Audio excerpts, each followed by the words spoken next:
오늘 이 시간 우리에게 주시는 하나님의 말씀 역대하 8장 17절 18절 두 절의 말씀이 되겠습니다. 역대하 8장 17절 18절에 있는 말씀 한 목소리로 합독하시겠습니다. 그때 솔로몬이 에돔 땅의 바닷가 에시온 게벨과 엘롯에 이르렀더니 후람이 그의 신복들에게 부탁하여 배와 바닷길을 아는 종들을 보내매 그들이 솔로몬의 종들과 함께 오빌에 이르러 거기서 금 450달란트를 얻어 솔로몬 왕에게로 가져왔더라. 아멘.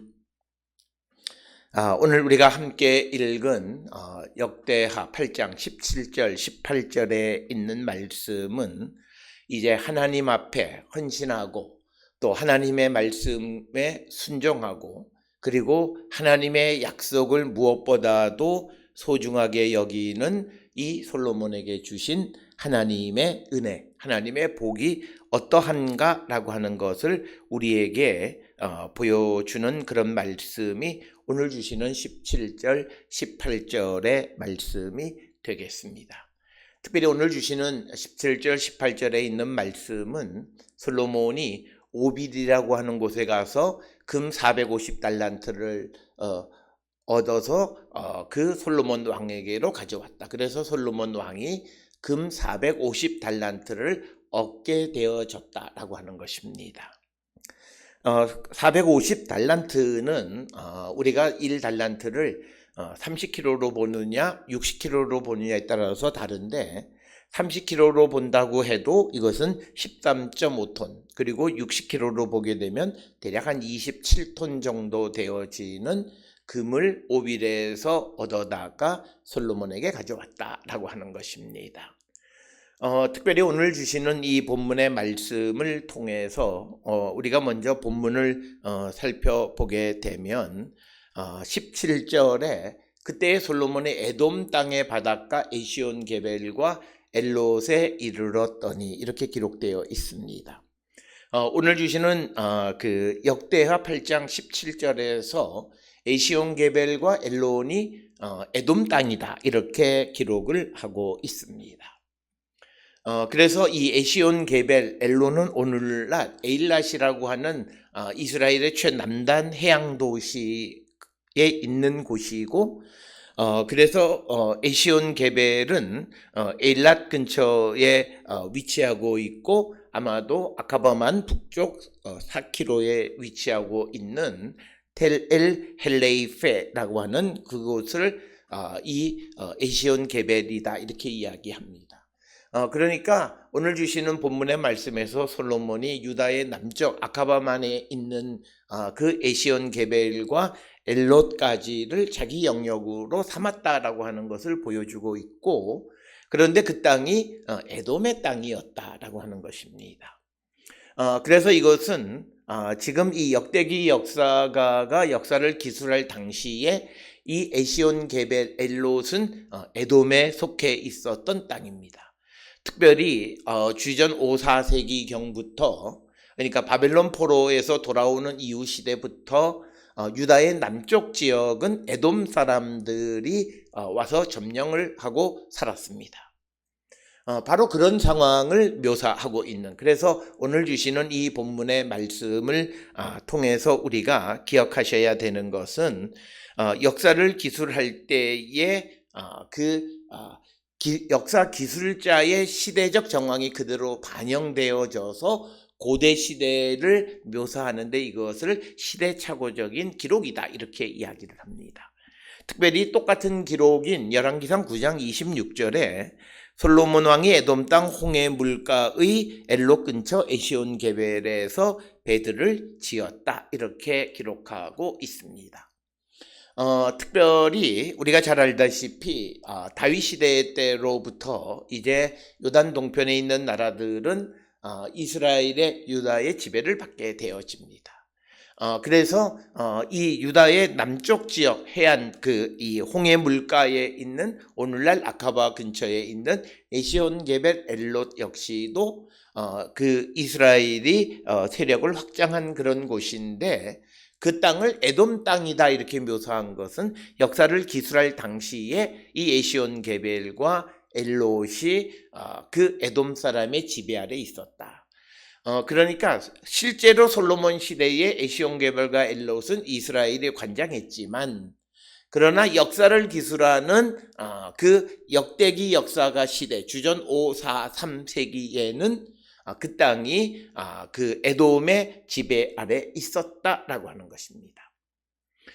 그래서 우리가 이 성경을 이해할 때, 역대기서를 이해할 때 바벨론 포로 이후 시대, 즉 주전 5, 4세기 이후부터 유다의 남쪽 지역은 에돔 사람의 지배를 받게 되어졌다라고 하는 것.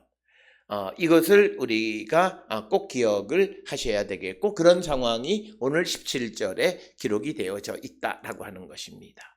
그래서 17절에서는 솔로몬이 이스라엘 땅의 제일 남단에 있는 그 항구 근처에 에시온게벨과 엘롯에 가서 18절에 의하면 후람이 그의 신복들에게 부탁하여 배와 바닷길을 아는 종들을 보내매. 그래서 우리가 잘 알다시피 이 후람, 히람이라고 하는 두로는 페니키아 지역으로서 오래전부터 해양 문화, 특히 항해에 아주 뛰어난 그런 사람들이었습니다. 특별히 에스겔 27장에 의하면 두로 사람들이 배를 건조하는 그런 내용들이 기록이 되어져 있습니다. 그래서 후람이 자기의 부하들에게 배와 바닷길을 아는 종들을 솔로몬에게 보내서 솔로몬의 종들과 함께 오빌에 가서 금을 사왔다라고 하는 것입니다. 특별히 솔로몬이 오빌에서 대략 금 450달란트, 앞에서 말씀드린 것처럼 대략 한 13.5톤 정도 또는 27톤 그 사이에 많은 양의 금을 사왔는데, 이 오빌이 어디냐라고 하는 것은 정확하게 우리가 알 수는 없습니다.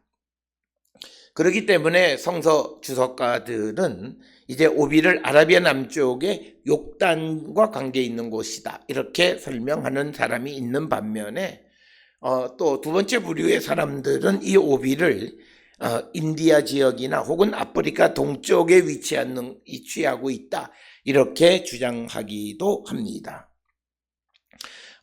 유명한 성서 고고학자였던 올브라이트나 또는 카찬스타인이라고 하는 사람, 이런 학자들은 이 오빌을 소말리아로 추정을 합니다.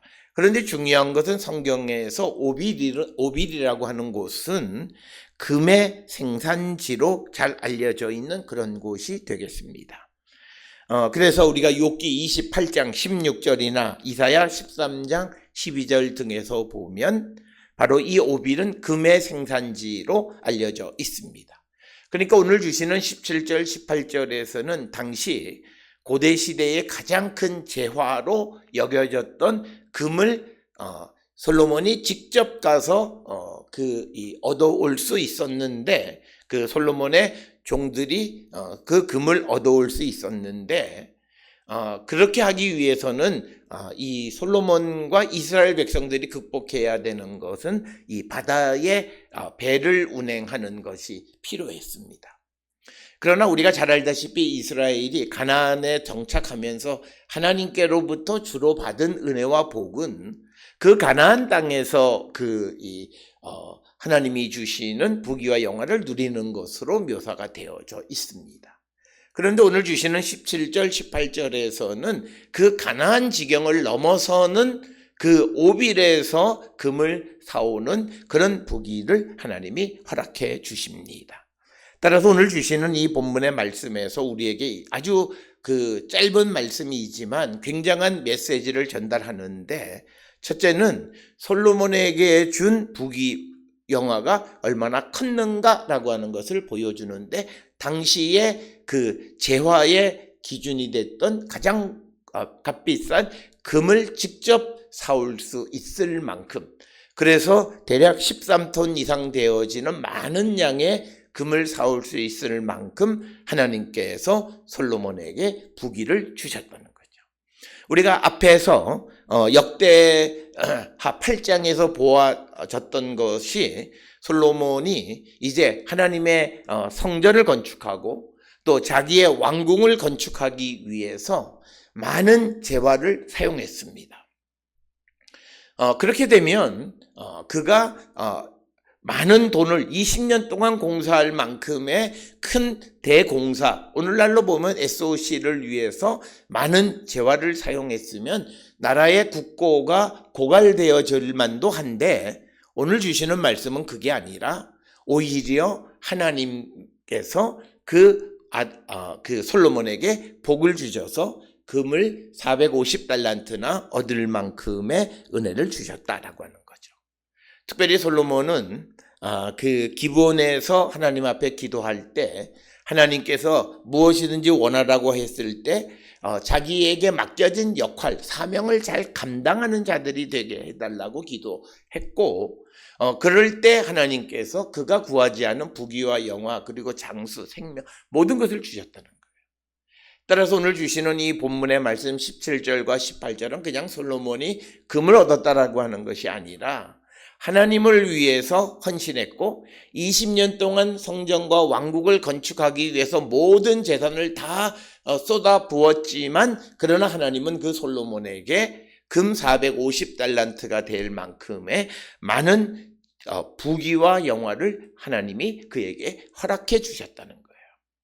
따라서 오늘 우리가 살고 있는 이 시대에 많은 사람들이 하나님 앞에 헌신할 때 헌신하지 못하는 가장 큰 이유 중 하나는 내가 이것을 이렇게 헌신하다 보면 나는 뭐 먹고 살지라고 하는 아주 근본적인 문제를 생각하는 자들이 많습니다.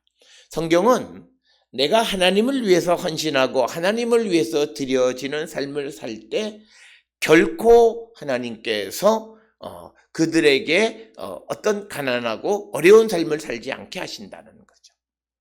그래서 솔로몬이 20년 동안 건축을 하고 하는 그런 큰 공사를 이루고 난 후에 이 솔로몬에게는 450달란트, 즉 오늘 주시는 이 오빌에서 금을 사오는 이야기는 이스라엘 사람으로서는 상상을 할 수 없습니다. 누군가가 오빌에서 가져온 금을 조금 사는 일은 할 수는 있지만, 그러나 직접 산지에 가서 금을 얻어올 수 있다라고 하는 것은 그것은 하나님의 큰 은혜가 아닐 수 없고, 그렇게 하려면 오늘 주시는 18절에 나와 있는 것처럼 배와 바닷길을 아는 사람이 필요합니다. 이스라엘 사람으로서는 그들이 육로 가나안 땅에서는 어떤 경지에 이를 수 있지만, 그러나 배를 건조하거나 바닷길에 익숙한 것은 이스라엘 사람에게는 익숙한 일이 아니었습니다. 그럴 때 하나님은 후람을 붙이셨습니다. 특별히 우리가 솔로몬의 이야기 그리고 그 이전에 다윗의 이야기를 통해서 그 다윗과 솔로몬이 하나님의 성전을 건축하는데 돕는 사람을 제시해 주신 것이 후람이고, 그래서 후람을 통해서 하나님의 성전이 아름다운 성전을 건축할 수 있도록 기술자와 건축자재를 공급받게 하셨을 뿐만 아니라 또 그 후람을 통해서 하나님은 이 솔로몬에게 다시 부귀를 주시는 분, 즉 이스라엘에게 있었던 어떤 자연적인 어떤 한계를 넘어서는 것으로부터 부귀와 영화를 주시는 분이 하나님이시다라고 하는 거예요. 그런 은혜를 얻는 자가 누구냐? 하나님과의 약속을 소중하게 여기고 하나님의 일을 소중하게 여겨서 먼저 그 일을 담당하는 자에게 하나님은 그런 은혜를 주시는 분이시다라고 하는 겁니다. 배를 만들어 보지 않았던 이스라엘 사람들이 배 타고 가서 무역을 한다라고 하는 것은 상상을 할 수가 없었던 겁니다. 그럴 때에 두로의 후람을 통해서 배와 바닷길을 아는 그런 종들이 와서 이 솔로몬의 종들과 함께 오빌이라고 하는 곳에 미지의 세계에 가서 금을 사오는 그런 하나님께서 부를 허락하여 주셨다는 거예요. 따라서 오늘 주시는 이 본문의 말씀에서 하나님은 하나님에게 순종하는 자들을 도우실 때 하나님은 모든 자연 환경에 그 경계를 넘어서는 은혜를 주시는 것. 그래서 하나님은 못 이루실 것이 없는 하나님의 그런 절대적 능력을 통해서 하나님 앞에 순종하는 자들을 도우시는 분이심을 오늘 우리에게 보여주는 이야기가 되겠고, 심지어는 하나님이 가장 싫어하시는 것 중 하나가 이방과의 교류를 가장 싫어하시는데, 오늘 주시는 본문의 말씀을 통해서 보면 이방의 도움을 통해서라도 그에게 복을 주시는 분, 솔로몬에게 복을 주시기 위해서 하나님은 후람의 도움을 통해서 이스라엘에게 복을 주시는 분이시다라고 하는 것을 우리에게 보여주고 있습니다. 따라서 오늘 우리가 세상을 살아가는 데에 있어서 많은 사람들이 인간적인 생각, 이성적인 판단에 의해서 계산을 합니다. 내가 이렇게 하면 내가 산술적으로 손해를 봐요. 그런데 그가 자기에게 주어진 환경을 극복할 수 없다고 생각하니까 자기는 자기가 얻을 수 있는 것에는 한계가 있습니다. 그러나 내가 하나님에게 헌신하는 삶을 살아가면 하나님은 그 경계를 무너뜨리시는 분이시고 그 경계를 넘어서 순종하는 백성들에게 복을 허락하시는 분이시다. 그래서 하나님이 우리에게 주시는 복, 특히 오늘 주시는 솔로몬처럼 하나님과의 약속을 지키고 하나님의 성전을 건축하고 하나님의 일을 우선시하는 그런 이스라엘 왕 솔로몬에게는 그 이스라엘이 가지고 있었던 그 한계, 자연적 한계를 넘어설 수 있게 하시고 그것을 넘어선 것에서 하나님께서 은혜와 복을 주신다는 거죠. 오늘 우리가 살고 있는 이 시대 속에서 우리가 사업을 하든 무엇을 하든지 간에 우리는 자신에게 주어진 곳에서 생활을 합니다. 그런데 자신에게 주어진 곳에서 무엇을 할 때 우리가 큰 돈을 얻을 수 있으려면 그것을 넘어서는 어떤 역사가 나타나야 돼요. 그런데 그것이 그렇게 쉬운 것은 아니에요. 그러면 우리에게 소위 대박이라고 말하는 것들, 우리가 상상하지 못하는 하나님의 은혜를 받는 길은 무엇이냐? 오늘 주시는 솔로몬의 이야기를 통해서 보면 하나님에게 순종하고 하나님의 일을 우선시하고 하나님과의 약속을 지키려고 할 때에 하나님은 그 모든 경계를 넘어서서 어떤 수단과 방법을 가리지 않고 그에게 은혜와 복을 더하여 주신다라고 하는 것입니다.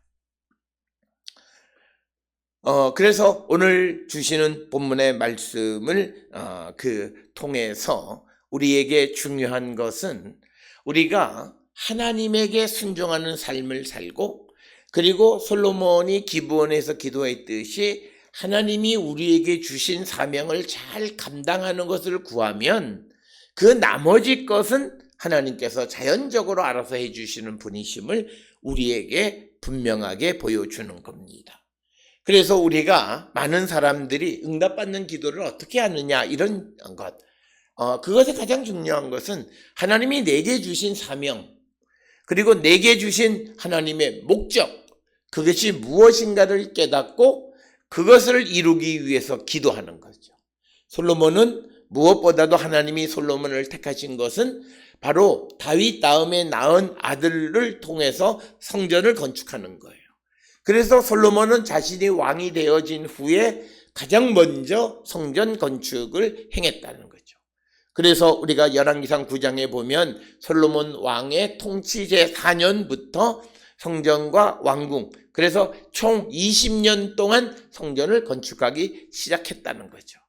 그래서 그는 그의 즉위한 초부터 24년 동안 하나님과의 약속을 지켰던 왕이었다라고 하는 겁니다. 그리고 왕이 그 약속을 지킬 뿐만 아니라 백성들도 거기에 동참하고 그리고 제사장과 레위인들도 여기에 동참하게 되어지니까 하나님께서는 백성들에게도 복을 주시고 레위와 제사장들에게도 은혜와 복을 베풀어 주셨다라고 하는 겁니다. 그렇기 때문에 이처럼 왕, 백성 그리고 이를 담당하는 제사장, 레위인 모두가 왕을 도와서 하나님과의 약속, 하나님의 일을 이루고자 할 때에 하나님은 그 나라를 축복하신다라고 하는 겁니다. 그래서 우리가 성경에서는 솔로몬의 부귀 영화, 그리고 우리가 솔로몬 하면 두 가지 지혜와 부가 넘치는 왕으로 우리가 이해하게 되어진 것은 그가 하나님 앞에 철저하게 약속과 그 하나님 앞에 순종하는 삶을 살았다라고 하는 것입니다. 따라서 오늘 주시는 이 본문의 말씀에서 우리가 에시온게빌이 어디고 엘론이 어디고 오빌이 어디고 뭐 이런 것도 아는 것이 중요하지만, 그러나 오늘 주시는 이 본문 17, 18절을 통해서 보면 하나님이 이스라엘에게 가나안을 주셨는데 그 가나안 밖에서 부를 얻어올 수 있게, 즉 이스라엘이 주신 경계 너머서에서 부를 얻어올 수 있게끔 하나님이 은혜를 베풀어 주셨다는 거죠. 그런 은혜를 얻을 수 있는 자는 솔로몬처럼 하나님과의 약속을 지킬 뿐만 아니라 하나님의 일을 소중하게 여기고 행하는 자들에게 주시는 복이다. 오늘 우리가 살고 있는 이때의 많은 이들은 하나님께 은혜 받기를 원하고, 그래서 우리가 부귀와 영화를 누리며 살아가기를 원합니다. 그러기 위해서 믿음 안에 있는 자들이 해야 되는 것은 하나님과의 약속, 하나님의 일, 하나님이 내게 주신 사명, 이것을 먼저 소중하게 여기면 내가 가지고 있는 경계 넘어서까지에서부터 하나님은 내게 은혜를 주시고 나의 부가 넘치게 해주시는 분이시다. 이것을 기억하셔서 우리가 하나님 앞에 우리가 헌신하거나 하나님 앞에 예물을 드릴 때에 인색한 마음으로 드리지 않는 자가 되어야 한다. 그래서 성경이 너희가 드릴 때에는 인색한 마음으로 드리지 말라고 말하는 이유는 바로 이 이유 때문입니다.